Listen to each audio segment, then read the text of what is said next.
The lights in the America's Got Talent 2025 studio dimmed to a soft golden hue, signaling the next performer's entrance.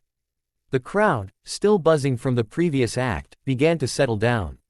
A low murmur of anticipation filled the massive theater. Suddenly, the stage doors opened, and a young Filipino boy, no older than 14, walked out slowly. His outfit instantly caught everyone's attention, a classic white Elvis Presley jumpsuit, adorned with rhinestones that shimmered under the bright spotlights. The audience reacted with polite curiosity, a few chuckles here and there. The boy's slicked back hair, high collar, and confident stance seemed almost out of place on someone his age.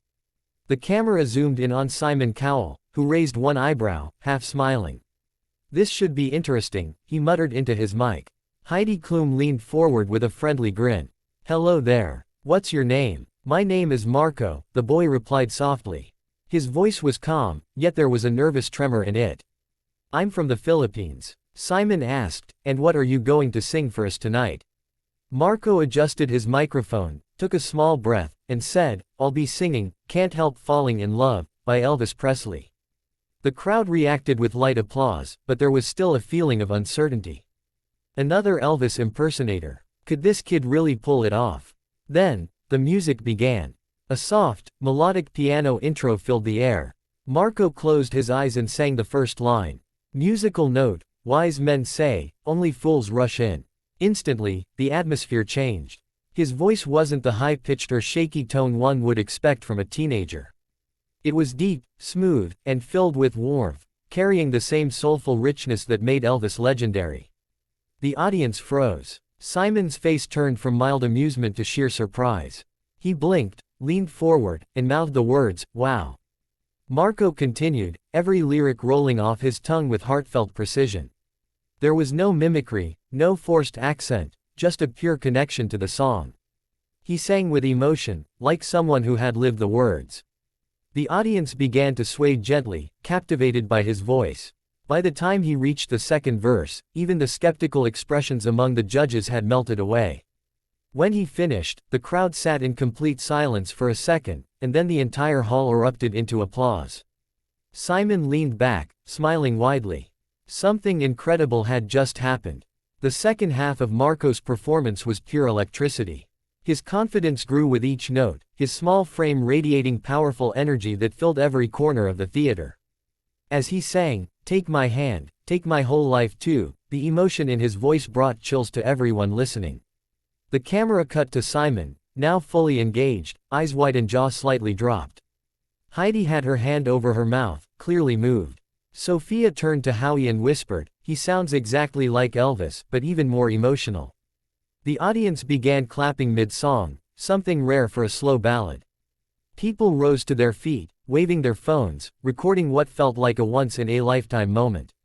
Marco's voice climbed higher, steady and passionate, then softened with perfect control. He was no longer a shy boy from the Philippines, he had transformed into a true artist commanding the stage. As he hit the final, lingering note, the entire studio exploded with applause. The crowd was on its feet, cheering, whistling, shouting his name. Marco stood there, stunned and teary-eyed, his hands trembling slightly around the mic. Simon, known for his tough critiques, was the first to stand. He clapped slowly at first, then faster, smiling in disbelief. That, he said through his mic, was unbelievable. The judges one by one gave their comments. "Heidi, you're like an old soul trapped in a young body. I've never heard a voice like that from someone your age. Sofia, you brought Elvis back, but you made him new again. You gave us chills. Howie, you are not an impersonator, you are an artist. That's what makes you special." Marco wiped his tears, whispering a humble, "Thank you." The crowd continued to cheer, shouting, "Golden buzzer." Again and again. The energy in the studio was overwhelming, the kind of reaction that only happens a few times in AGT history. Simon looked around, taking in the moment. It was clear, this performance had shaken even him. When the noise finally died down, Simon leaned forward and spoke softly, but every word carried weight. "Marco," he said, "I'll be honest with you. When you came out here dressed like Elvis, I wasn't sure what to expect. But then you started singing, and you made me believe again. You brought the spirit of Elvis to life, not by copying him, but by becoming the emotion behind his songs. Marco smiled nervously, tears streaming down his face. "Thank you so much, sir," he whispered, voice shaking. Simon continued, "There's something truly magical about you. You're not trying to be anyone else, you're simply being you. And that's what music is all about." The crowd began to cheer again, sensing what was coming. Howie shouted, "Hit the button, Simon." The entire studio started chanting, "Golden buzzer. Golden buzzer." Simon looked at the button, then back at Marco. With a grin, he stood up and slammed his hand down on the golden buzzer. Instantly, golden confetti burst from the ceiling like a storm of stars. Marco dropped to his knees, overwhelmed with emotion. Tears rolled down his cheeks as the music swelled, the AGT anthem of victory filling the hall. Simon walked up to the stage, something he rarely does, and hugged the boy tightly.